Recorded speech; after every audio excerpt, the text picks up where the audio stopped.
नवी मुंबई विमानतळाला दिबा पाटील यांचं नाव देण्याची मागणी होते। आता यावरून नव्या श्रेयवादाच्या लढाईला सुरुवात झाली। आजी माजी खासदारांमध्ये जुंपल्याचं पाहायला मिळाले।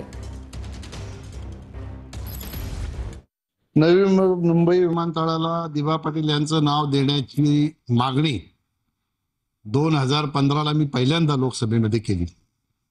त्यानंतर 2018ला किंवा 19ला सर्वपक्षीय कृती दल या ठिकाणी स्थापन झालं आणि त्याचे अध्यक्ष दशरथ पाटील झाले। त्यांच्या नेतृत्वामध्ये अनेक बैठका झाल्या, अनेक आंदोलनं झाली, अनेक शिष्टमंडळ मुख्यमंत्र्यांना भेटली आणि ह्या सगळ्या भूमिपुत्रांच्या दबावामुळे तत्कालीन आघाडी सरकारला घेतलेला निर्णय मागे घ्यावा लागला आणि दिबा पाटील यांचं नाव देण्याची घोषणा त्यांना करावी लागली। 10 वर्षात काहीच केलं नाही, फक्त कुठं पत्र देणे, तुम्हाला सगळ्या गोष्टी थातुरमातुर आहेत। आणि हे विमानतळाविषयी पण सांगतो, 2015 पासून कोणाला पत्र दिलं हो तुम्ही?